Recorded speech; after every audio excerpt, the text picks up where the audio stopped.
Good afternoon to everyone and welcome to this online conference. And before introducing our wonderful guests, I would like to thank the Students Association Geshin and especially Lorenzo and Sabrina who helped me organizing this conference. It's my pleasure to introduce Dr. Emily Simpson from Dartmouth College, where she teaches courses on women and religion in Japan, on the various religious traditions, on Shinto and Buddhism in Japan and Korea. Dr. Simpson earned her PhD from the University of California at Santa Barbara with a thesis titled, and I'm going to read it, Crafting a Goddess, Divinization, Womanhood and Genre in Narratives of Empress Jingu. She does worked on the medieval and early modern interpretations of this ancient shamanic ruler, of which I hope she will give us some hints in her presentation today. Today she will bring us to the medieval period in order to show how Japan went from this idea of living in a degenerate age in the mappō to the perception of being a divine country. So I leave you the floor and virtual applause for you.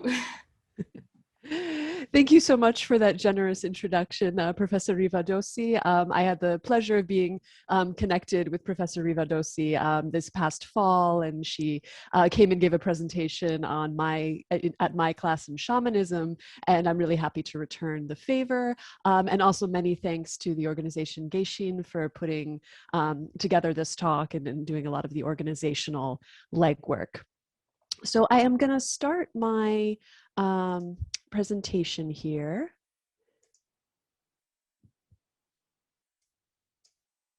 All right. Can everyone see that all right? Can I see some nods? Perfectly. Okay. Thank you. I appreciate it. All right, and so my talk today is entitled From Degenerate Age to Divine Country, Reimagining Japan and Its World in Medieval Religious Discourse. So I'm going to talk about a lot of things, some very sort of big picture, what's going on in Japanese politics and religion, as well as, zooming in on my research, which works on Empress Jingu and how it relates to all of this. So before I get into my talk, I have a request for you, and this will work well while we're possibly waiting for a couple more people to join. Let's take a few minutes and look at this image and write down, or think, sort of mentally, what do you see here? What jumps out to you in this picture? What do you think is going on? So let's take a couple minutes to think about that, and then I will tell you what's going on.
And I'm sorry, Professor Simpson, your microphone is totally off. Sorry, I forgot to, I always do that. So for the rest of the talk, I will probably not mute myself at all because otherwise I'll forget.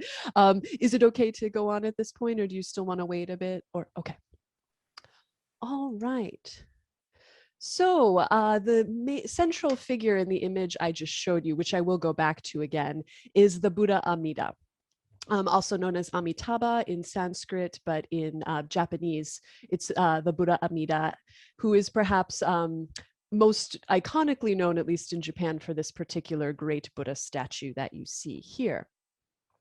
So the Buddha Amida was a former king who gave up his throne upon hearing the sermon of the previous Buddha, not the historical Buddha that we're familiar with, and became a monk.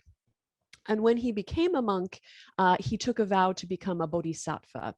And as many of you likely already know, a bodhisattva is a being within Mahayana Buddhism who postpones enlightenment in order to save others. So someone who could be enlightened but decides to sort of hang back and help others move along the path towards enlightenment.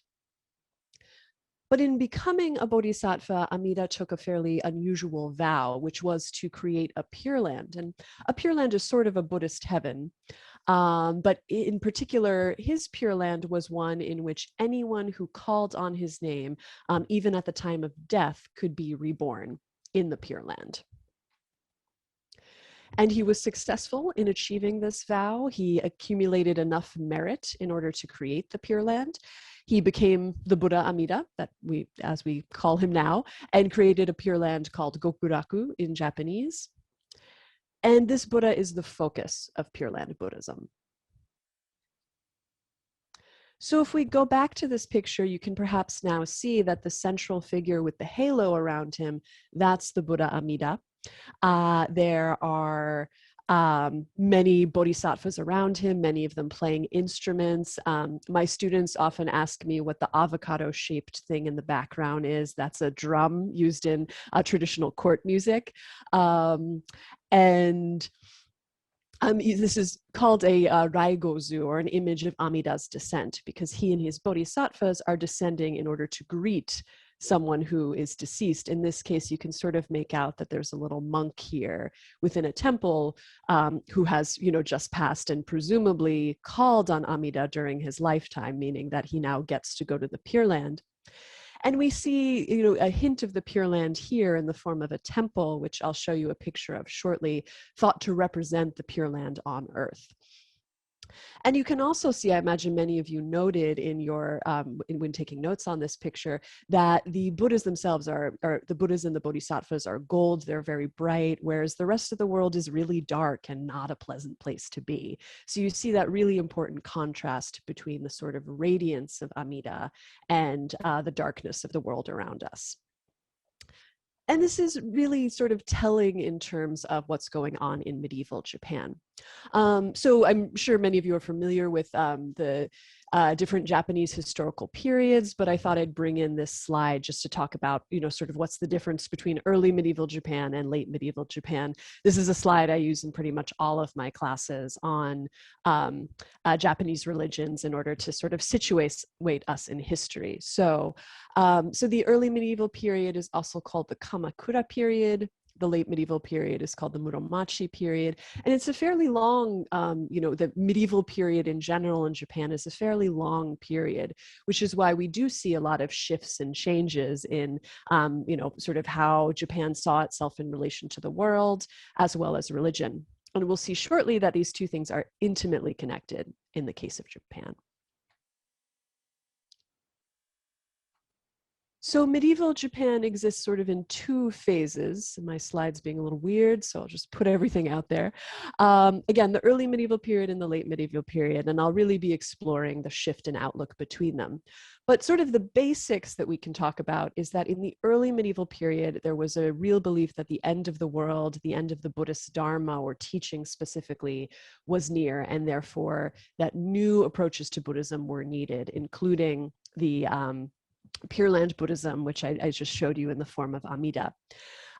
There's also an idea that Japan is peripheral to within the Buddhist world, that Japan is very far from the center and sort of got Buddhism too late. When we move into the late medieval period, we see quite a bit of different approaches. One is that Japan is no longer, or much less thought of as a peripheral country, but rather as the land of the gods, of the Shinto deities. And we also see the emergence of Shinto schools for the first time. And there's a growing sense that Japan is not only equal to, but superior to the rest of the continent. So what changed? Obviously not just the political system. I argue here that one of the key factors behind the change is the Mongol invasions of Japan. And indeed, Japan successfully keeping the Mongols from taking over was really key here. So thinking about early medieval Japan, what sort of, brought us into the medieval period to begin with, beforehand, you have the imperial court being sort of the center of everything in Japan. And a lot of Japan's literature comes out of that, right? The tale of Genji, a lot of, Japanese poetry comes from the court. But the court begins to decline in the late Heian period, largely because you have a lot of aristocratic families competing for power, right? And one of the ways that they, sort of get ahead of each other is to employ samurai, who are technically a lower class than the aristocrats at this point, right? So they hire samurai to enforce their claims. What does this do? This makes the samurai a lot more powerful, right?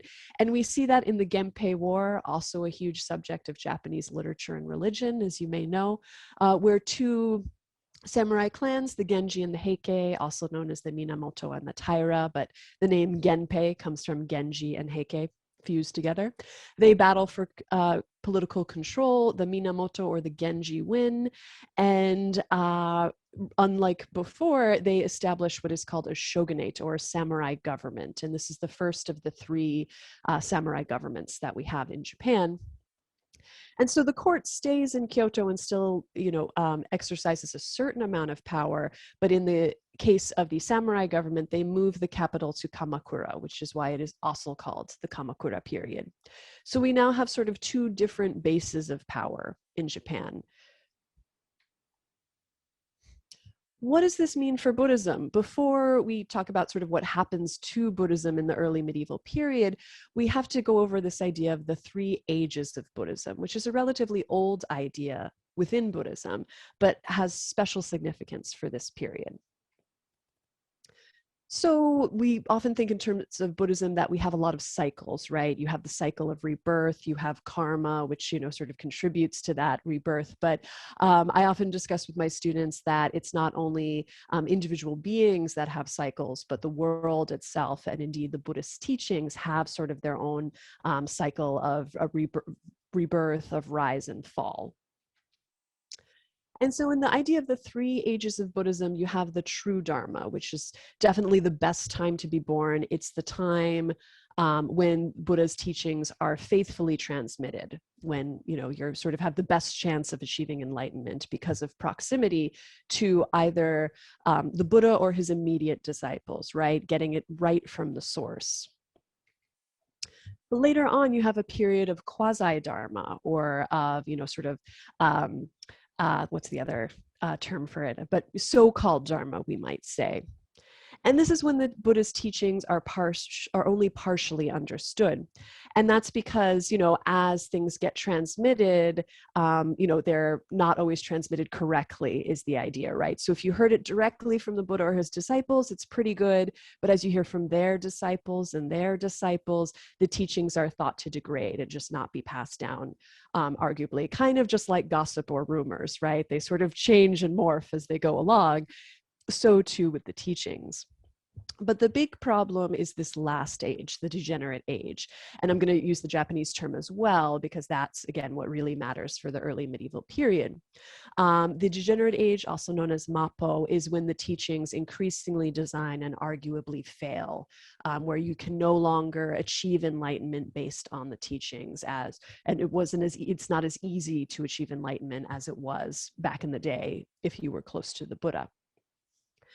And you know it's the degenerate age not only because the teachings decline, but because there's evidence around you, or so the medieval Japanese thought. There's unrest and conflict, which makes a lot of sense if we think about the samurai, sort of vying for control. There are also natural and human disasters, which were a huge problem in the early medieval period. So there was a real thought that Japan was in this period, the world, but Japan especially was in this period of mappō. And so you can see here, this particular temple, Byodo-in, is the same temple that appeared on the image I first showed you with Amida descending. This is the temple that represented the Pure Land. And it's a gorgeous temple in Japan today. It's even on the back of the 10-yen coin.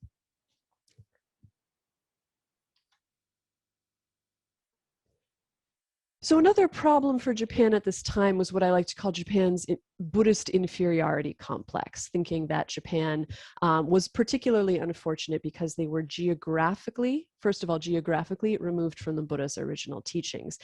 Even today, Japan and India are not very close together, right? Sure, there are flights, but they're not around the corner. So that distance to India became a real problem. And we see in the formation and sort of building up of various Buddhist schools in Japan that we have a lot of Buddhist monks traveling to China to learn from teachers and bring back teachers from China, but no one ever quite gets to India. A couple of monks want to, but it's too distant, especially during these times. And in sort of the Buddhist worldview, again, India is the center because that's where Buddhism comes from. China is pretty close, but when you get to both Korea and Japan, there are small countries that are, using the language of the time, scattered like millet grains, very far from India, very small and peripheral in this idea of the world. Japan in particular also has a temporal problem, a problem of timing, because Buddhism entered Japan relatively late. Buddhism emerges around, 500 BCE, as we know, gets to China in the 1st century, gets to Korea, the various kingdoms of Korea a couple centuries after, and then really only arrives in Japan, at least officially. The two official dates are 538 and 552. We know Buddhism was probably circulating later, but overall, there's the idea that Japan had little time to benefit from Buddhism before the Degenerate age arrived. And again, with the whole logic of teachings being passed down, Japan got Buddhism, a good more or less 1,000 years after its origin, and that's just too late, is again the idea. So this is where the inferiority complex idea comes from. And this is combined with the idea that medieval Japanese see increasing evidence, or so they interpret it, that mappō, or the degenerate age, had come. So this map of the world perhaps gives you a good idea of sort of, the centrality of India in the Buddhist world, and the fact that other countries are, again, peripheral, scattered like small grains of millet, and less important. So you see the beautiful map on the left here, but I think, the writing is very small. So I think this interpretation is perhaps particularly helpful, that you see most of the map really is India, and the idea of the continent of Jambudvipa in the, Indian worldview. And so even, Tibet, Nepal, China are relatively small, let alone Japan, which is pretty much off the map. And this, again, is a Japanese map of, again, the 5 Indias, putting Japan on there, but it's certainly not central in any way. And in terms of the proof that various people, largely, Buddhist scholars and aristocrats, people of the court and with learning, in terms of seeing proof that the degenerate age had come, you can get a sense of it in this timeline. So when the Kamakura period, or the early medieval period, starts, we have the wars that bring it about to begin with, right? And also during the 1180s, you have famines and epidemics in Kyoto, which up till that time was sort of the center of all of Japan and of Japanese culture. Not long after, you have what's called the Jokyu disturbance, when the emperors try and take back control. They're not successful, but that's another huge, period of conflict.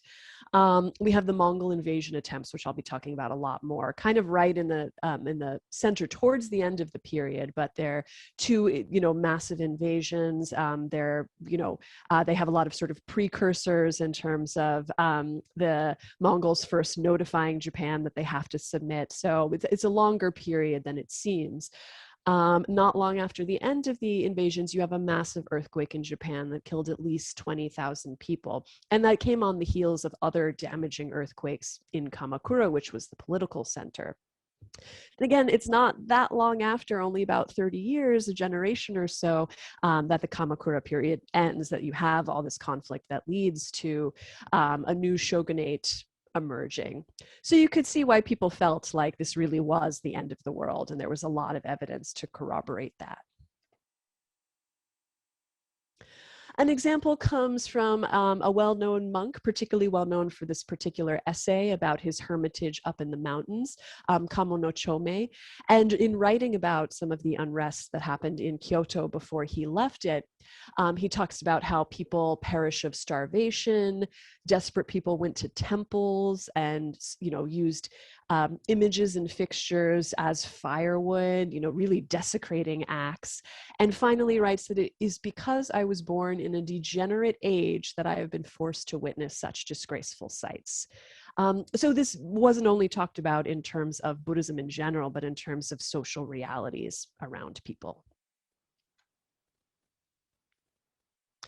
So one way that this was dealt with, particularly within Buddhism, was to create new approaches in terms of how to teach Buddhism, how to move yourself towards enlightenment in new ways. And so what this has led to, both in the thinking of the time as well as in scholarship today, is what's called the old versus new schools paradigm. So there's this idea that you have old schools, pretty much any school of Buddhism that entered Japan before the early medieval period, including the 6 Nara schools established very early on.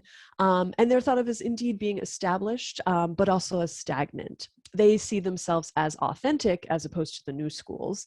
And they tend to be more geared towards the elite. Even though Buddhism had trickled down in certain ways, they're really, the key monks and abbots come from the elite.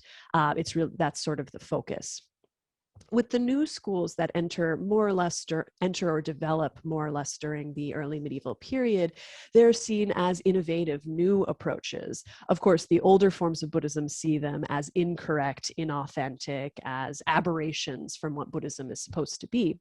But the new schools argue that they are more suited for this degenerate age, and many of them do provide approaches that appeal more towards lower classes of society that really were not, accessing the teachings of the earlier schools. So this is the general idea, the 2 different sections. And here, I won't go over this in detail, I think many of you are probably familiar with at least some of these schools, but here you see again the sort of, these ones are old, these ones are new, there's no intersection between them. And we see that many of the schools indeed are introduced from China. So both on the old side and the new side, they're not actually new. But there's clearly quite a lot of going on just in terms of the sheer number of schools that emerged during the early medieval period. This is one reason that the early medieval period is often called a golden age of Buddhism in Japan. Even though they think it's the end of the world, there's also just a lot of vibrancy in terms of these new schools. But actually, it's a little bit different. So on the one hand, the new schools are not so new after all, as I just mentioned. For instance, Pure Land and Zen both come from China. They were established as Buddhist schools in China before coming and taking root in Japan. And even before they became schools in Japan, both Pure Land and Zen had entered Japan far earlier, at least their texts and ideas, which is why, again, we have that Pure Land temple built in the 1000s, right before the Pure Land schools officially start in Japan. So what you really have is that new sects and schools are what emerge, not the ideas themselves. And again, this is when they take root because they appeal towards, both people, in this time of unrest for whatever reason. And I'll get to that shortly. It's also important to note that the old schools are not stagnant and doing nothing or just doing the same thing they were doing before. The old schools are equally concerned about mappō and the degenerate age and its potential problems. But instead of coming up with new approaches in general, they argue that the issue of mappō, or this degenerate age, makes following the Dharma, following the teachings as they've established them, all the more crucial, so that you have to keep trying, keep doing your best, more or less. An example of sort of a hybrid approach is the work of Eison, a prominent monk who forms the Shingon Rishu sect. So what he's really doing there is he combines two of the older schools together. He combines Shingon, the esoteric school, with Ritsu, which is the school focused on the monastic rules, thinking that, the approaches of the esoteric school were really important, but also in terms of dealing with mappō, they really had to go back to basics and focus on the rules that monks are supposed to live by, and that he saw being abandoned by other schools, or so he interpreted it. And he also did work on expanding sort of the reach of Buddhism. He's very well known for the social welfare and the specific rituals that were directed towards outcasts who were certainly not being welcomed or treated by other sects quite as prominently. So we do see again that the old versus new is a good general framework, but is not absolute. So let me tell you about some of these new schools. Pure Land Buddhism is the one we've sort of already encountered because we looked at Amida already, although you see an Amida triad here with the Buddha and two bodhisattvas. Pure Land Buddhism originates in Indian sutras that, came into China, formed into a school there, and then later in Japan. And the goal of Pure Land Buddhism is rebirth in the Pure Land, right? Which is relatively easy to accomplish. Theoretically, all you got to do is say this short prayer to Amida and you're in. Of course, it's a little bit more complicated than that, but this short prayer called the Nembutsu is pretty short. Namu Amida Butsu. Maybe I'm already set, right? So you can see how, this is a relatively easy and accessible practice. But the idea is that, again, you can't just say it. You do have to develop faith in Amida rather than faith in your own actions, in your own ability to achieve enlightenment. That's why Pure Land Buddhism is often described as more faith-based. And so what you need to do is you need to say the short prayer to Amida with your full heart and full faith in him to save you, as opposed to in your own ability to save yourself. So again, we can see why this might be popular. It's an easy practice for hard times. The general argument within Pure Land is that people can no longer practice the same way the Buddha did. It's just not possible anymore. So what you need to do is put your faith in Amida, get to the Pure Land. And once you're in the Pure Land, it's specifically a Buddhist heaven, right? So in the Pure Land, you can meditate, you can read and copy the sutras. It's said that even the birds sing the Dharma. So it's a perfect place to achieve enlightenment. So what it really is a fast track to enlightenment. It's not going to get you all the way there, but it's going to get you to a pretty nice heaven-like place where, certainly many people seem to, imagine that as their end goal. But, within the idea of the school itself, it's that you get to the Pure Land and from there you worry about enlightenment. So again, this makes a lot of sense in the context of the degenerate age. Zen Buddhism also found some resonance with the degenerate age, but in a very different way. Similarly, Zen Buddhism really comes from Chan Buddhism in China. That's where it first coalesced into a school. And while some teachings and some monks came into Japan prior to the early medieval period is when we have two key schools of Zen take root and become popular. And the goal of Zen is still actually enlightenment, but it is sudden enlightenment. That's one thing that differentiates it from some of the other Buddhist schools. The idea is that enlightenment is not a gradual process, but comes very suddenly. And how do you get there? I'm sure you're not surprised to find that it is meditation. That is what Zen is very famous for. Specifically, Zazen, or sitting meditation, is, I think, well known to us all, and that is indeed our image of meditation in most cases. They're also known for koan, which are stories, dialogues, questions. They take a few different forms, but their general purpose is to provoke doubt, which then would lead to a moment of sudden enlightenment, sort of get people away from thinking logically and instead have that moment of enlightenment. And the context for Zen is, again, very different from Pure Land, but in saying that actually going back to the Buddha is exactly what we need to do right now. The Buddha himself became enlightened while sitting and meditating under a Bodhi tree. So that's exactly what we need to do. But Zen still does simplify things in a lot of ways. Unlike many other schools of Buddhism, there isn't a lot of focus on sutra study in Zen, nor is there a lot of focus on particular deities. The deity they focus most on is the historical Buddha, and again, doing it like he did. So it is very different from many other forms of Mahayana Buddhism in that way. And we do see some influence from Taoism in terms of the idea of, discarding a lot of the rules and a lot of the expectations that you generally have with Buddhist schools, and sort of embracing childlike simplicity as, again, a way to provoke that sudden enlightenment. The last school I'll talk about in this section is Nichiren Buddhism, which is, again, a little bit different, but also a new approach meant for hard times. So Nichiren is different in that it is actually founded in Japan, and it is named after a guy named Nichiren, who you get the sense reading about him, he was a guy who liked to argue with everyone all of the time. But he was certainly innovative. And in the case of Nichiren Buddhism, the goal is salvation, but via the specific method of the Lotus Sutra. According to Nichiren, well, indeed, the Lotus Sutra is supposed to be the last teaching of the Buddha before he died. And Nichiren and other particular Buddhist schools that prioritize the Lotus Sutra suggest that it encompasses all the other teachings. So in a way, again, we see simplification here. You don't need the other sutras, you just need the Lotus Sutra. And the sort of practices of Nichiren Buddhism are, in a way, a neat sort of combination, because they combine sutra study with easy practices. Of course, studying and worship the Lotus Sutra. It is not a small sutra, but it is still one sutra as opposed to, many, many others. And there is still, sort of a mantra or an easy phrase like we see in Pure Land Buddhism. Nam Myoho Renge Kyo is a little bit longer than Namu Amida Butsu, but it's still a very easy thing to say and emphasize. So you see, again, this sort of tendency to worship the Lotus Sutra and sort of almost treat it like a deity, while also combining some sutra study.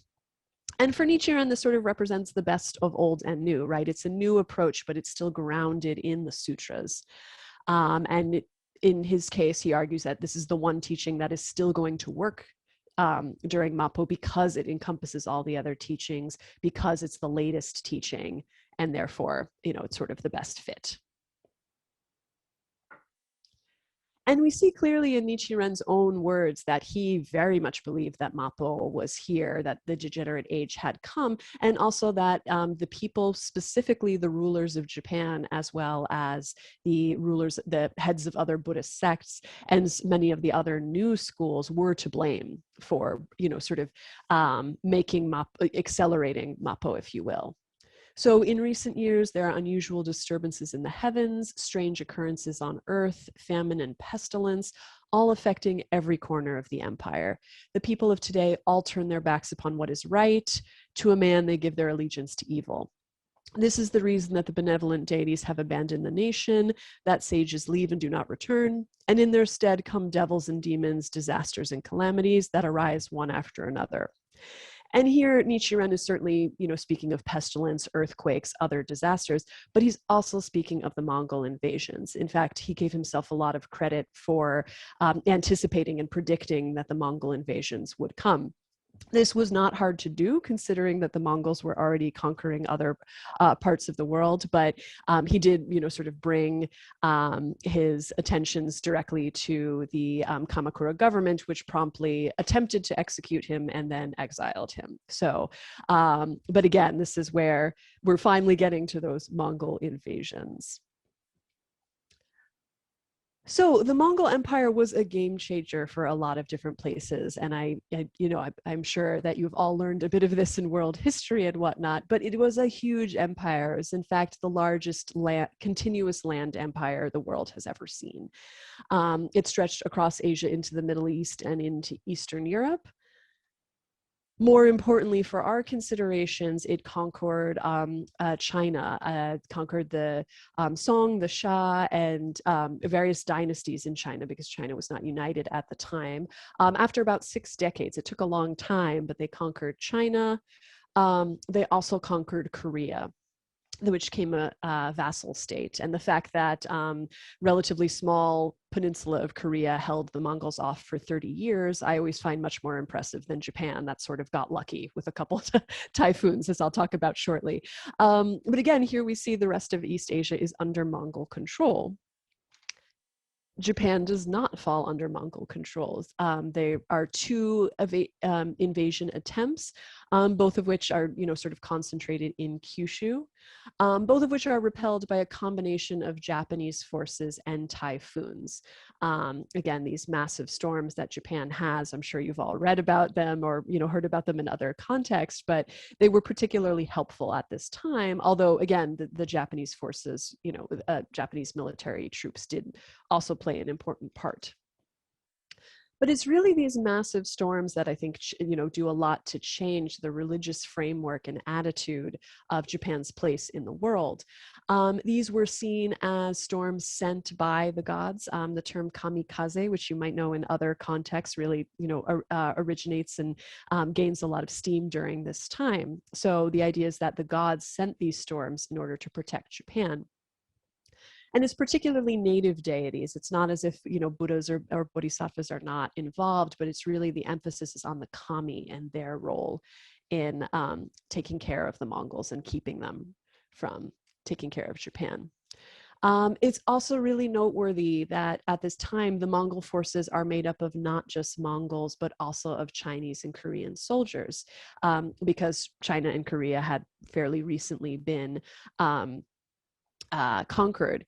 And this is also important because, again, Mongols, we think of them as having cavalry, right? Riding horses everywhere.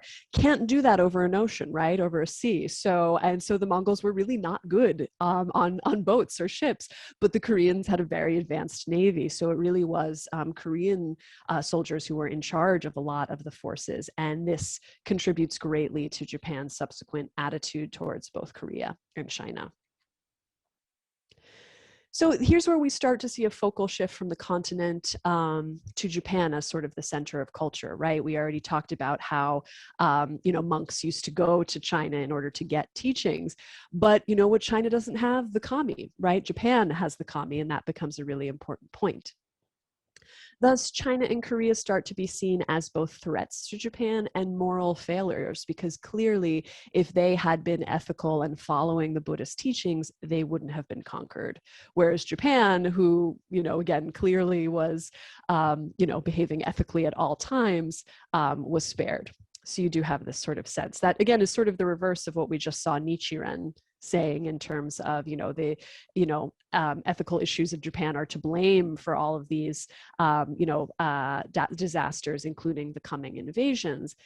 After the Mongol invasions, we start to see a shift towards thinking of, no, it was the kami were behind us all along. And here is another image of the defeat of the Mongol invasion fleet. And you can see here that you have a very clear sort of coding of the, the Japanese warriors as, sort of attacking and being on top of things. And the Mongol warriors, you see their very clear outfits here are, flailing about and not succeeding. As well as these glorious waves, and the kami sent them. So again, looking at this transition from early to late medieval Japan, just a little bit of background. We do have a new political era. That is, sort of why we talk about the early and medieval Japan as two different periods. The Kamakura government falls in 1333.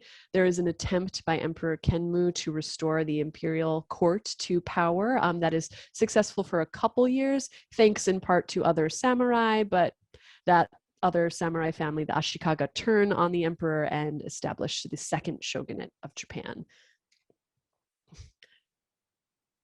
So again, new political situation, but we also start to see some different key religious developments. The early medieval new Buddhist schools, all of them sort of solidify and grow. Pure Land remains to this day the largest and most popular Buddhist school, Buddhist sect in Japan. We also find that Zen and Nichiren sort of solidify their teachings and become acknowledged schools and continue spreading throughout Japan. On the other hand, we start to see new Shinto schools, which really hadn't happened before. And so I'm going to move and talk a little bit about that now.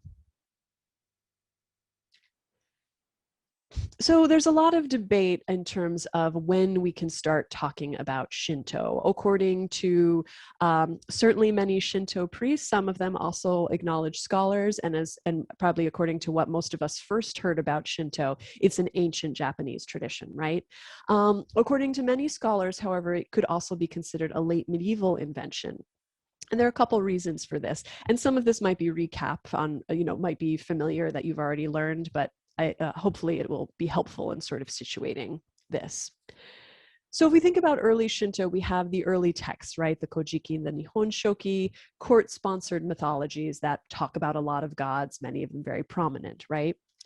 We also have the fact that the imperial family is supposedly descended from the gods. Indeed, pretty much everyone is supposed to be descended from the gods, but the imperial family are descended from the best gods, arguably, the sun goddess Amaterasu. Right? But that is their justification for ruling. And so, again, this is very central to the imperial court.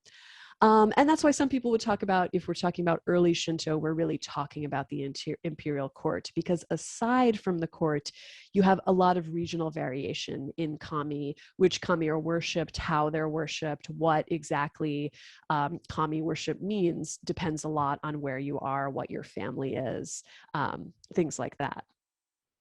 So again, outside the courts, the cult of the court, we really don't have a Shinto system. And indeed, Shinto is known for being somewhat unique among world religions because it doesn't have, it does have text, but it doesn't have a founder. It doesn't have any sort of ethical system. It has very few ideas about the afterlife.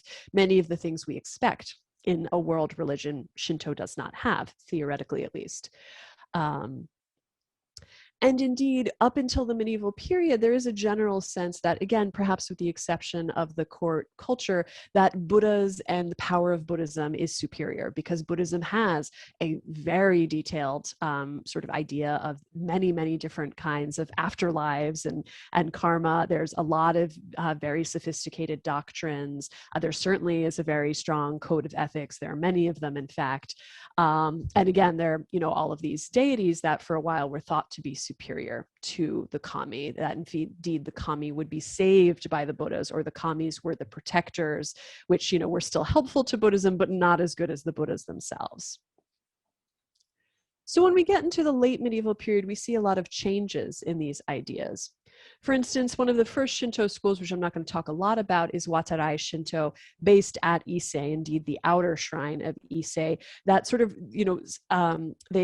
during the late medieval period, they come up with a, sort of new way of looking at things that combines esoteric Buddhism with Ise Shrine. And Ise Shrine is supposed to be the one place in Japan where there is no Buddhism, but they sort of reconcile these ideas together to create a sort of new idea of Shinto. And we do see an increasing idea that the Shinto gods are equal or indeed superior to the foreign deities. Earlier on, there's in Japanese religious history, there's an idea that the kami are just local manifestations of Buddhas. At this period, you start to see the reverse, that indeed the kami are the original deities and the Buddhas are just, sort of foreign imitations, if you will. So a really good example of this is in Yoshida Shinto. And this is, sort of the, I would argue, the most powerful, most influential Shinto school. And it was developed by a guy named Yoshida Kanetomo, who had a lot of connections to the court cult of Shinto. He was a minister of the Bureau of Kami Affairs, I believe, and also came from a lineage of divinizers, the Urabe. Oh, yes, highly ranked priest in the Bureau of Kami Affairs. I kept that in. And his objective was really to codify Shinto into a concrete set of beliefs and concepts, right? Something that Shinto didn't really have up till now. Again, you have the Kojiki and the Nihon Shoki, but those are, mythologies. They're a bit different than, again, sort of the doctrines of Buddhism. So indeed, Yoshida used a lot of Buddhist texts and techniques as models. For instance, he had a lot of texts that were sort of framed as dialogues between master and disciples, something you see in a lot of Buddhist schools. And again, he was not the first, but he argued perhaps most convincingly that kami were the original deities, not Buddha. So again, reversing that hierarchy to show that, kami were the original deities and more important. And so, yeah, again, he expanded and spread this theory. I see, I'm anticipating myself at times here. And later on, not during Kanetomo's lifetime, but later on, the Yoshida family secures the rights to license other shrines and to grant rank to different shrines and priests. So they really become, the sort of Shinto organization that was lacking up until this time. And I think, again, that really demonstrates the huge shift. And so other than the imperial family, which of course is still separate and sort of has its own cult, by the Edo period, Yoshida comes to be, sort of the official licensing system of all shrines in Japan. And that really shows you its influence. And you can again see what this means in terms of views of the world when we look at one of Yoshida's, Kanetomo's most famous quotes, saying that is Japan that again is the center, right? Japan produced the seed, China produced the branches and leaves, India produced the flowers and fruit.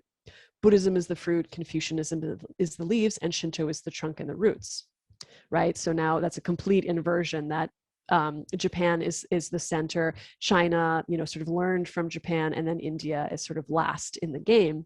Indeed, Buddhism and Confucianism are only secondary products of Shinto. Buddhism came east only to reveal that our nation, again, Japan, is the trunk and roots of these three nations. So a complete reversal of the, inferiority complex that we saw earlier. And again, this is not only Yoshida Kanetomo, but I think this is sort of the most vibrant example of this way of thinking and how prominent it got to be about, almost 2 centuries after the Mongol invasions. So I'm finally going to get to my own research here and talk a little bit about Empress Jingu and the Hachiman Gudokun, because I think it's a really vibrant case study to examine this shift sort of when it was in progress. So the Hachiman Gudokun literally means the teachings on Hachiman for ignorant children. Not that it would necessarily be given to ignorant children, but it was geared towards a broad audience, not just for priests and high-level people to read. That said, it's still pretty hard to read. Since I've spent a lot of time with it, I can say that. So I don't think just anyone would have read it. But again, the idea was that it would be, a narrative. So it was written by priests at Iwashimizu Hachiman shrine, which you see pictured up here. It's just outside Kyoto. And that shrine temple complex, really, because it was both a shrine and a temple at the time, had really strong connections to the imperial court. And this text is really, its sort of foremost goal is to showcase the efficacy of the deity Hachiman, and of course, Iwashimizu's role in getting Hachiman to act. So the co-section, sort of the more well-known section, is again all about a narrative. It's entirely narrative, and it's all about Hachiman's human incarnations. So again, seeing times when Hachiman took human form and sort of helped out Japan in various ways. And it culminates in an account of the Mongol invasions. But these origin narratives were crucial, and the timing you see here, a couple decades after the Mongol invasions, is also crucial because they served as sort of proof of the war efforts by individual shrines and temples during the Mongol invasions, proof of what they had been doing ritually in order to support the Japanese military defense. And this is something that, again, led to tangible benefits. The Kamakura government would compensate individual shrines and temples for their support of the war effort, for their rituals, for their efforts in calling Hachiman and other deities out. In fact, it's one reason often cited why the Kamakura government eventually collapsed, because they were so bankrupt from paying these funds to all these shrines and temples as well as to warriors. But I bring this up not only because it's a key part of my research, but because, again, I think it really showcases ideas both of Japan's peripheral status as well as, its new status as land of the gods. We really see the transition in this text itself. So just a little bit of background, because the section I'll be telling you about is about Empress Jingu's conquest. It's not about the Mongol invasions itself, but this is the first narrative that the text starts with. So Empress Jingu is supposed to have lived for about 100 years in the 2nd and 3rd century. If she existed at all, it was more likely the 4th century, which we know from issues in the dating of the early text. She first appears in the Kojiki and the Nihon Shoki. But most importantly, she's a legendary empress consort thought to have conquered the Korean peninsula while pregnant. So pretty cool. She is, a pretty neat warrior goddess, if you will. But it's particularly significant that she is pregnant with Emperor Ojin, who is thought to be the first human incarnation of Hachiman. That's why she's in the Hachiman Gudokun and many other Hachiman texts. She's also the founder and enshrined deity in many different religious institutions. That's what the main body of my work is about. But this includes Iwashimizu, another reason sort of they're writing about her. And while this statue comes from another shrine, you can see it's right about the same time, right? The early 14th century, and thus the beginning of the Muromachi, or late medieval period.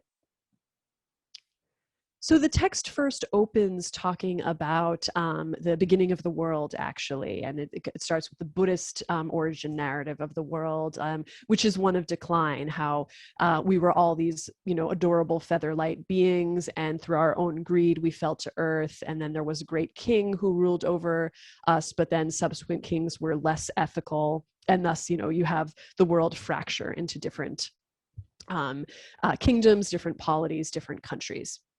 And so that's what we see here, that once the sage rulers allotted good karma ceased, India was divided, because again, India is still the center, right? So first, India is divided into 5 parts, 16 countries, 500 medium countries, 10,000 small countries. Buddhism is really into very specific numbers. So any of you who are into math and religion, Buddhism is for you. But in any case, among the many other countries scattered like millet grains, again, we have that idea, among those countries are Shilla, Baekje, and Koguryo, which are the 3 kingdoms of Korea, right? So not only are they scattered, which, admittedly Japan is also one of these small countries, as we saw in that map, but about the Korean kingdoms, specifically, the text says that their rulers and subjects had insatiable greed and inexhaustible arrogance and selfishness. They have come with the intention of conquering Japan. So we already see this sort of turning back on, again, here specifically Korea as being a corrupt place with greedy people, again, very immoral as compared to Japan. We also see this threat of invasion. Oh, actually, I'll get to that in a sec. So on the other hand, Japan is seen as both land of the gods, as divine country, and as the land of the Buddhas. So the text notes that our court, Japan, has never yet been subject to another land, neither neglecting the support of all kami, nor halting the divine protection of the Buddha. How can the land of the gods, again, this term shinkoku, be ruined? Who would destroy the house of the Buddhas? So here, Japan, while technically one of the small millet grain countries, is actually both the land of the gods and the house of the Buddhas. So we don't see a full shift towards just sort of Shinto thinking yet, right? We have both of those, but Japan itself is still seen as a sacred land and as divinely protected by both gods and Buddhas. So we already see Japan and Korea are on very different footings in this text. And what I find really interesting about the Gurokun, and again, really relevant here, is that it constructs the idea that Japan went and conquered Korea because Korea was trying to conquer Japan, which is something we don't see in early Jingu narratives at all. In fact, usually it's just the idea that the gods told Jingu to go conquer the Korean peninsula because there was lots of treasure there. There's no sense of a threat. But the Gurokun builds in a threat very carefully. It cites 12 invasion attempts by the Korean peninsula in attempting to invade Japan. Again, it cites really specific numbers of troops during various reigns, including that of Jingu and her husband and her son. So again, this whole idea that Korea has long been trying to attack Japan, not only during this idea of Jingu's conquest, but again, that sort of would call to mind for readers the Mongol invasions, which they also saw as coming partially from Korea. And none of these invasion attempts are actual invasion attempts. Some of them might have been extrapolated from periods where we know there were various conflicts between Japan and Korea, but there weren't attempts, specifically to invade Japan, and certainly not this many of them. The text also invents this demon called Jinrin, who's supposed to come menace the people in the court. He's a horrific, many-headed red demon who I'll talk about briefly, but that's again a sort of very tangible demonization of Korea and presentation of a threat that did literally come to Japan, at least again according to this text. And luckily this demon is thwarted very easily. Emperor Chuai, Jingu's husband, defeats him both with the power of his virtues, specifically the 10 virtues of Buddhism, as well as arrows. He's apparently an excellent shot with an arrow, and he shoots all of the heads off the Jinrin. Unfortunately, in the process, he's also hit by an arrow and dies, but he commands Jingu to attack Korea in order to save Japan again. So there's a whole rhetoric of Japan needing to be saved from Korea and not sort of the other way around. Later on, there's an oracle from Amaterasu, again, the sun goddess, theoretically the highest goddess in the land, telling her that Korean troops are on her way and she better go to Korea first. So we have this whole, sort of build up of a invasion of Japan being planned and again thwarted by the deities together with the rulers of Japan, the ethical rulers of Japan. So here's the Jinrin appearing. I'm quoting from the Gurokun, but I'm showing you an image from a picture scroll that is the only one I know of that shows the Jinrin in action with the heads and the bodies separate and with shooting arrows. But during Emperor Chuai's reign, the first to come from the foreign country, again, foreign country, but really Korea, to torment us is a being called the Jinrin. Its shape was like a fierce god with a red body and 8 heads. It flew through the empty sky, riding black clouds, arrived in Japan, killing many people. When he was shot at from afar, the arrows broke. Those who came close lost their minds and perished. The human race was on the verge of being destroyed. So again, here it's not just Japan. The idea is that Jinrin is a threat to everyone, but that Japan is going to be the one to fix it, as indeed they do with Emperor Chuai. I don't really have time to go into all of the details of the conquest and Jingu's role. I can certainly talk about Jingu at length anytime, so I'll be happy to answer questions. But, I also want to show sort of more of the end of this or further on when Empress Jingu is, dressed in armor, is going to Korea. There's also a rhetoric that she's going not just to attack and neutralize the threat to Korea, but also to save the Korean people, to bring Buddhist salvation to them. So again, when this empress was pregnant with the crown prince, with martial arts and valor, she led 10 million people and proceeded to do battle. Realizing the marvelous effects of the Buddha, she had not for one moment the affliction of malice. So again, she's not angry at these people, she's just doing what she needs to do. For the hardened sentient beings most difficult to teach, when someone takes the form of the fierce Vajra protectors and goes through the method of forceful submission, this is no different from entering the path of enlightenment.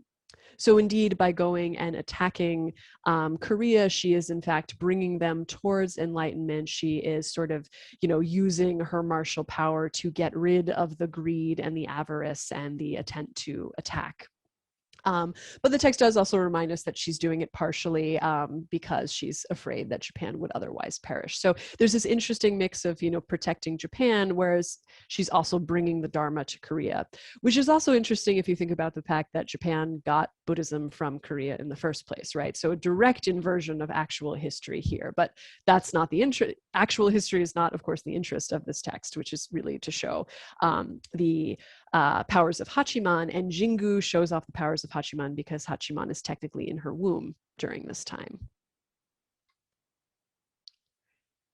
And here's, I think, another, particularly illustrative picture from another Hachiman Engi, from the really beautiful Hachiman digital hand scroll project, showing that Empress Jingu, it's often called the submission scene, in which Empress Jingu is using an arrow to carve into the stone that the kingdoms of Korea are the dogs of Japan, after she has forced the Korean kings, which you see the three kings here, obviously on their knees, having submitted.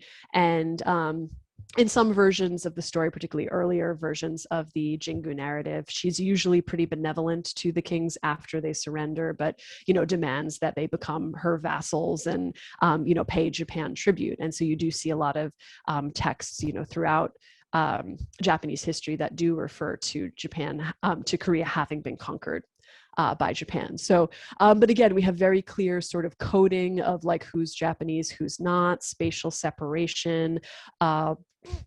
Again, Jingu looking pretty cool here, I have to say, but also, very clearly stepping on a rug that is probably the property of one of the Korean kings too. So you see again this sort of, desire to show Japan as the dominant one and having conquered and succeeded where Korea and, by extension, China have failed.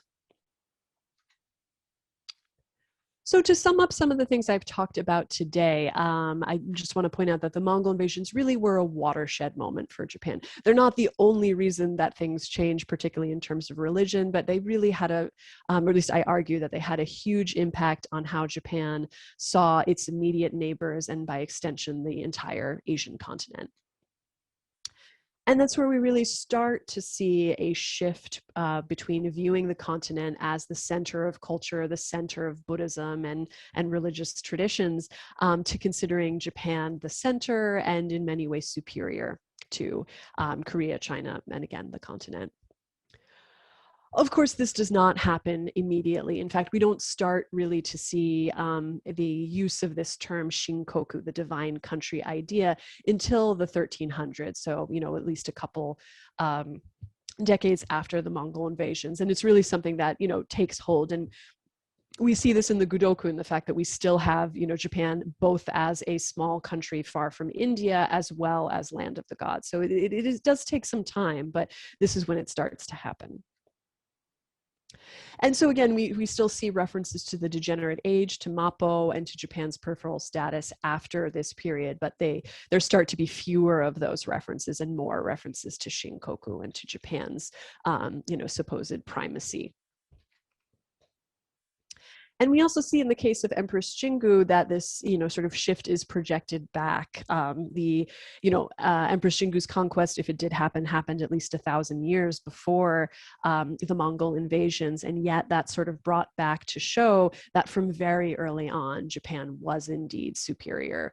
And we do see that Empress Jingu's legend comes back very often when there is conflict with the continent, because if it happened, if she really did conquer Korea, it's the only successful invasion of a foreign country in Japan until the modern period. So it really, has quite a lot of cultural resonance. And so we see these ideas being sort of projected back onto historical events like Jingu's conquest very often. Yes, especially Jingu. I anticipated myself again. All right, grazie. Thank you very much for your attention, and I look forward to your questions.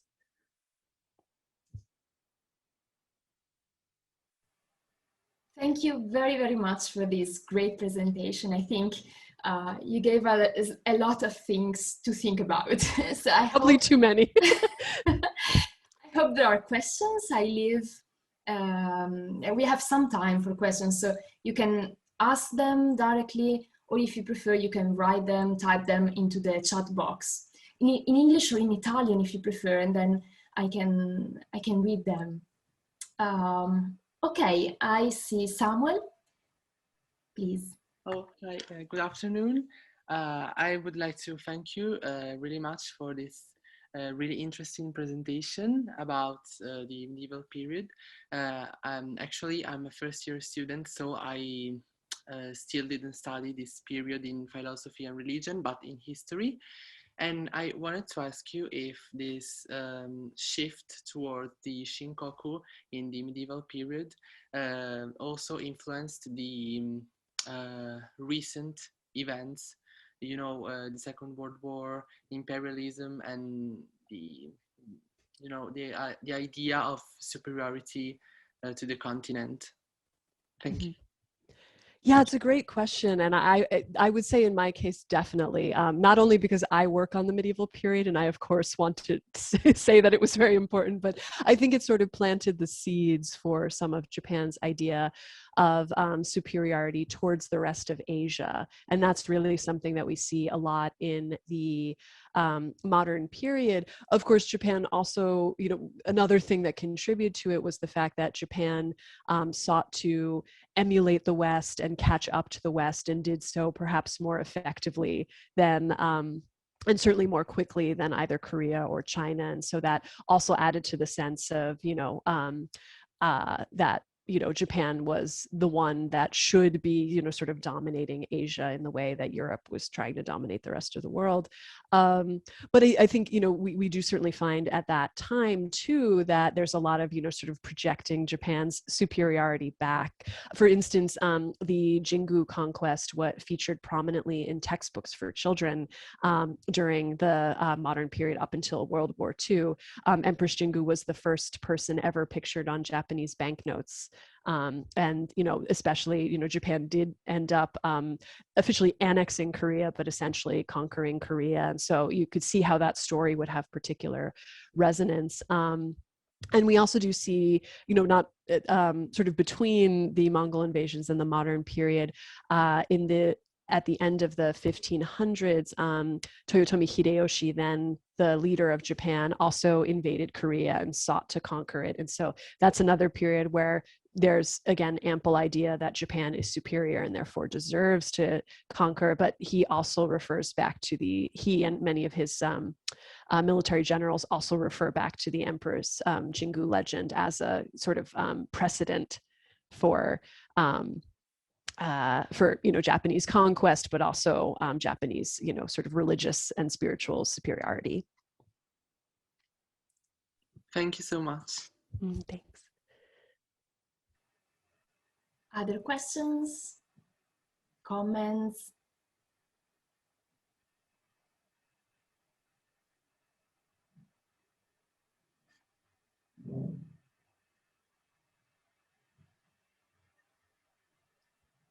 Okay, I have a question.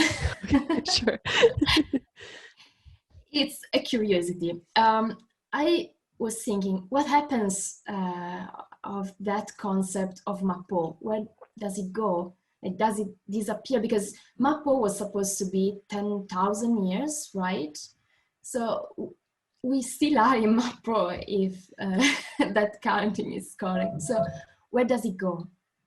Yeah, that's a great question. And I think we do still see mappō for a while, especially in the 14th century.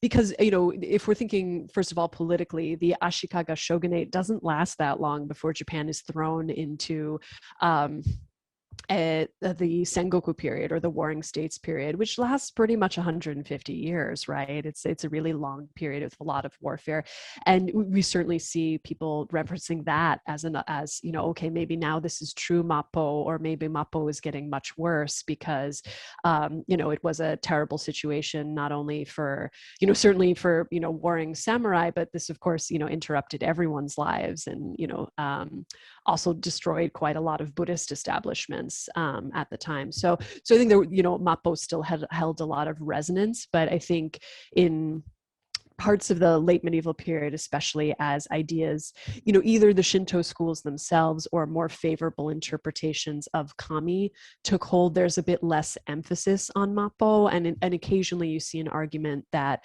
the gods are sort of protecting Japan from mappō. That, thanks to the kami, either that mappō is mitigated or it doesn't apply as much to Japan. Are other ideas that you start to see. And then I think, once they're in the Edo period, I don't think, it's not my specialty, so I can't guarantee it, but I think overall there is much less talk of mappō. It's just a thought of like, well, things are different. We won't worry about the 3 ages of Buddhism anymore. Thank you. Any other questions or comments, or if you want to see certain slides again or ask me to elaborate, that's fine too. Okay, Irene. I'm sorry, it's just a curiosity, and I was thinking about this superiority and inferiority complex. Japan did actually try to put itself in a superior with the argument of the roots, flowers, and seeds. But how did the other country react about this?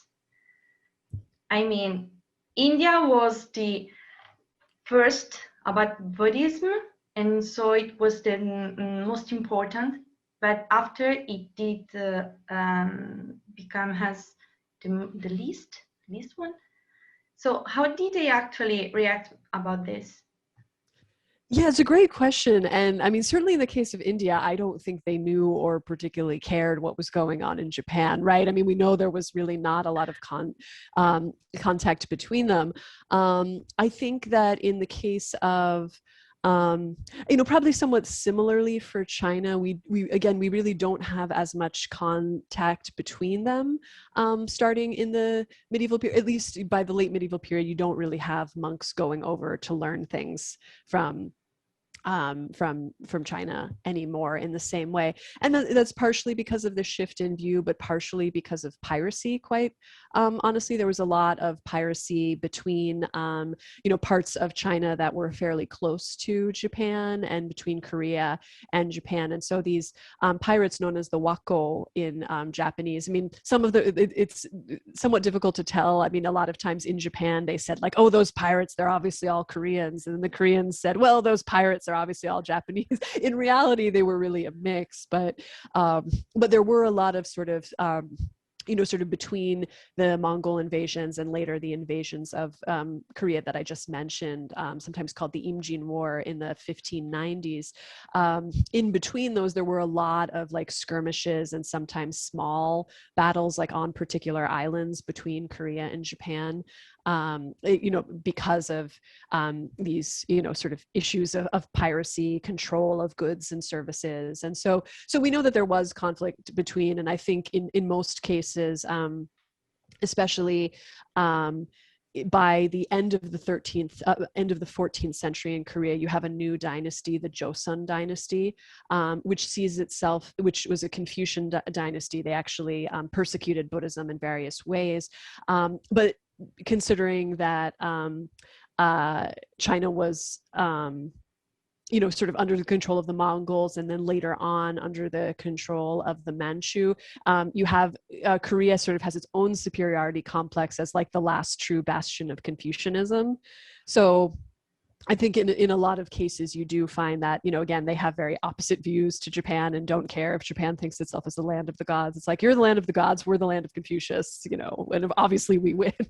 So, or so they think. But then you do find, I remember reading a really interesting article about the Imjin War, the Hideyoshi's invasions of Korea in the 1590s, and that many Korean generals definitely saw Japan as inferior, but they also blamed their own the invasions of Japan on their own lack of virtue. And so it was seen as a need to sort of reestablish Confucian principles.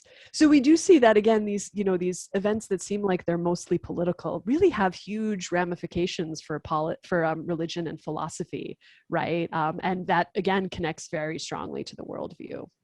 So yeah, thanks for that question. Thank you for answering.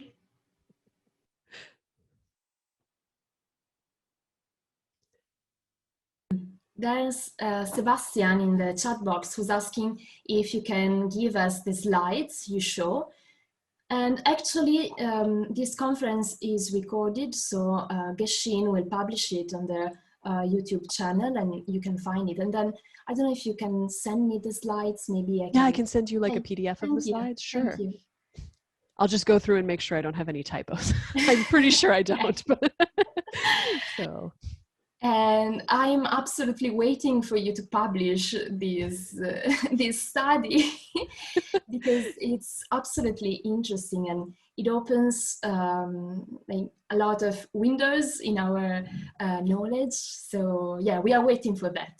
Oh, thank you, thank you.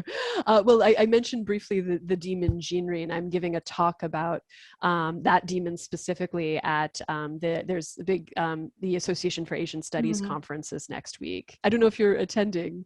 I don't know if I can. Like, yeah, don't worry. But yeah, it's one project that I'm working on, and certainly I hope to publish my dissertation sometime in the next few years. But yeah, we'll see. Is there something else? Okay, I see Patrizio raising his hands. Posso chiedere una cosa? Prego, prego. Okay, yeah, Patrizio, right? No, No, okay, so it was like another one talking, and I mean, okay. If you want to ask something, can go first. Okay, so who was talking before? I see only the name Tabas, so I don't know. And then Claudia, I think. No, prima Patrizio, stava parlando lui, no, ho interrotto. Okay, Patrizio, go. Okay, so I mean, like, what I have is mostly like a comment on something. I mean, I find it really interesting how in times of crisis, Japan always turns back and look at Shinto and traditions. Always like try to put yourself like in a position of superiority towards other countries, but then right after we see that how Japan turns again to other countries, as we see it before, like with Buddhism, and then with like Confucianism and so on. And there is always like repetition where Japan tries to I mean, like first put itself above all other countries with Shinto, but then again with like a complex of inferiority and looks again at other countries, mostly China. And then in other periods of crisis, for example, like around Meiji period and so on, it just turns back to Shinto and so on. And it's something that I've been really interested to see how this is the cycle that it's going. Definitely, we do see quite a lot of, as you say, almost cyclically, there are times when Japan, sort of faces outwards and is adopting a lot of things from other cultures. Again, notably in the ancient period from Chinese culture, kind of via Korea, and then again during the Meiji period, a lot of things being adopted from the West, right? But at the same time, you have this sort of, idea that Shinto is the ancient tradition and needs to be preserved, and indeed, still today, I mean, if you go on like the website of the Association of Shinto Shrines, it will also say that, Shinto is an ancient tradition, and it's a huge part of culture. And I think that is something that you see, partially just in Japan's geography, right? I mean, it is still a relatively small country. It's very close to Korea, and there are a lot of islands in between. So even with, terrible boats and navigation, you can kind of just hop from one island to another. China isn't that far. And I often remind students that, Russia is not that far either. And we do have, even in pre-modern times, ships from Russia coming in. So Japan did sort of have a need both to protect itself, but also to,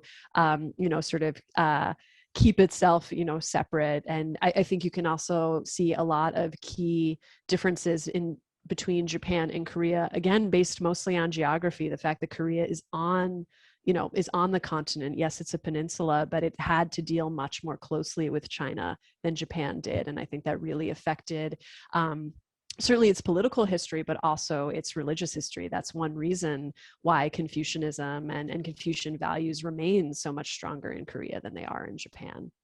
So, thanks. Okay, so it's Claudia's turn. All right, thank you for all those insights. So what I wonder is, that we describe mappō as a period of deep crisis where both religions, both Buddhism and Shinto, had to be reformed and made more accessible. And such situations of deep crisis are actually quite common throughout Japanese history, for example, Meiji Revolution and World War II. But can we say that we are currently living through one of those deep crises that require to find some changes and solutions for both Shinto and Buddhism as they are right now? Definitely, definitely. I imagine you're speaking at least somewhat about the COVID pandemic, the coronavirus pandemic at the moment. Yes, exactly. Yeah, yeah. So interesting. Again, this isn't my field of research, but in terms of what I've heard so far, it's been particularly fascinating. As some of you may know, in Japan today, there's on the one hand there's separation of the state and religion, right? On the other hand, there's an increasing or a rather large number of Japanese identify as mushukyo, which literally means no religion. And so there's a lot of the idea that, Japanese are a-religious, but many Japanese will say that they, don't affiliate with any religion, and yet they'll go to Shinto shrines and Buddhist temples. They'll, celebrate New Year's at a shrine and have a Buddhist funeral. That they will likely have either a Shinto or more commonly these days a Christian wedding. So, clearly they do a lot of religious things, and some of that I think is due to the religious pluralism of Japan, right? Throughout most of Japanese history, you didn't have to choose between being Shinto and being Buddhist. You could kind of participate in both with no problem. And that's equally true today. But there has been an increasing distrust of institutional religion in Japan and sort of moves towards spirituality, which we do see in places other than Japan as well. But now in COVID times, they're actually, based on some of the articles that have come out, there has been actually a bit of an increase in participation in religion because a lot of religious services are now online, partially too, I think, because people are in such a state of, we don't know what's happening. We're all, in, some more than others, we are all, kind of separated from our usual social circles and support. We're not leaving the house that much. And so, participating in online rituals or services is all the more attractive. And many, Buddhist temples, Shinto shrines who never had to think about doing things online before now have online websites, online services. Many of the new religions in Japan have been doing this for a long time. So they're, they already had social media and were using the internet more effectively. So many of them are doing really well.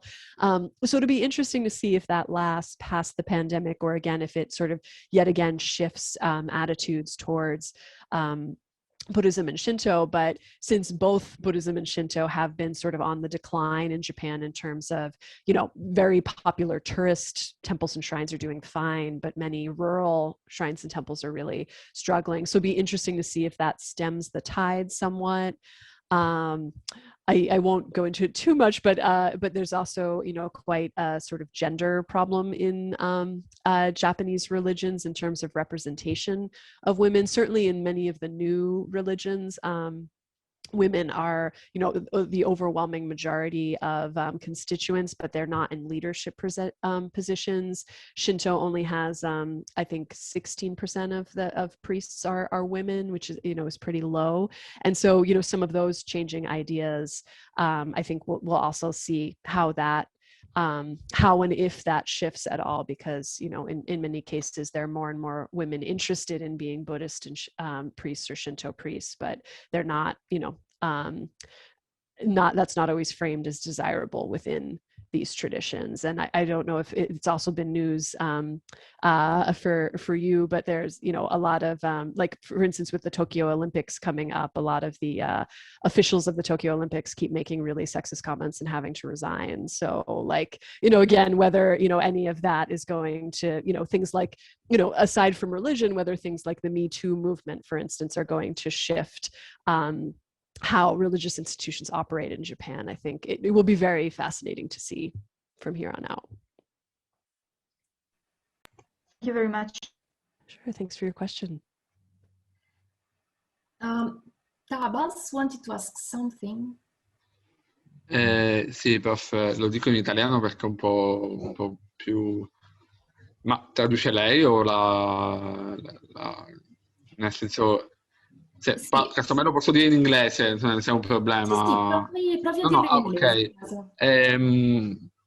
Allora, volevo chiedere, in generale, ovviamente, senza entrare nello specifico perché è difficile da sapere, come viene vissuto l'ateismo in Giappone? Nel senso, sia in un contesto più familiare, magari se un componente della famiglia a un certo punto si rende conto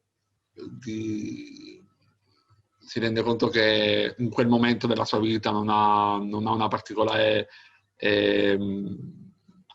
un particolare motivo o comunque di non avere fede in quel momento, di non sentire la fede o più in generale nella società come viene vissuto l'ateismo, cioè dire poi penso che dipenda anche dalla posizione geografica, però dire in giro o comunque all'interno della società sono ateo, cioè come viene vissuto questo? Okay, I will translate for you, of Ok, course. no, And proprio... she was like, it's a little bit far from the topic you talked about. He was asking about atheism, and you mentioned before the Japanese being mushukyo, and he was asking how it's perceived in society to explain to define oneself as mushukyo. If you can say something. Yeah, sure. So, I mean, in Japan today, that's very common. So I don't think there is any stigma as there, you know, for instance, in America, there can be quite a lot of stigma if you say you're an atheist. But I would also say that mushukyo doesn't necessarily denote atheism in Japan. What it means for many people is that they don't have a specific religious affiliation. It means they don't consider themselves, you know, just Pure Land Buddhist, even if that's the temple that their family affiliates with, right? Or that they don't have sort of one religion and stick with it. But we also find that in Japan, a lot of the normal questions you would ask about religion in terms of like, you know, like, what's your religion? What kind of spirits do you believe in? Don't really work so well, just because there is both this long culture of religious pluralism, and then also in the Meiji, during the whole Imperial Japan period in modern Japan leading up to World War II, Shinto was redefined as not being a religion, but being sort of obligatory patriotism. And so still to this day, many Japanese people don't consider Shinto to actually be a religion. So I know when I've been in Japan and I say I study Japanese religion, they're like, oh, Buddhism? Or Japanese Christianity, like everyone assumes I don't study Shinto if I say it like that. So I quickly learned that I should say I study medieval Shinto rather than that I study religion. So I think, yeah, there's a lot of, you know, so in Japan, in fact, I think some of the stigma can go towards, certainly if you are an adherent of any of the new religions, there's a lot of stigma against them, partially because of the Tokyo subway attack in 1995 by one of the Japanese new religions, Shinrikyo. There's a perception of these, you know, many of the new religions as being dangerous or being, you know, cults that sort of suck people in, which, you know, quite honestly, some of them are, some of them aren't. So yeah, I think, you know, for some people actually having a specific religious affiliation or sometime, like I was just reading a paper by one of my students who interviewed some young Japanese Christians, some of whom like hide their Christianity from their parents because they are afraid their parents will think it's like weird. Or something. So that's not everyone's experience, but there is, in some cases, like having a specific religious affiliation is actually perhaps more stigmatized than being mushukyo, which again may or may not actually be atheist. Plenty of Japanese are mushukyo and yet still believe in kami and Buddhas. Or so there might be a little, I would not even say, some might be more agnostic than atheists, but even then I think it's also just a very different situation where they believe in many religious ideas but don't pick just one religion. Okay. Thank you. Okay, if that's all, like if you don't have other questions, I think we can say another huge thank you for this great conference, and so another virtual applause. And I hope we will be able to have you in Venice sometime soon in the future, maybe. And so thank you, of course, and thank you for to all our students who attended this online conference. And I will see you to the next conference, and have a great weekend. Thank you all so much for attending, for your great questions, and for your time. I really appreciate it. And do feel free to reach out. My email's on the slide, and I'm sure Professor Rivadossi can put you in touch as well. So thanks again. Absolutely.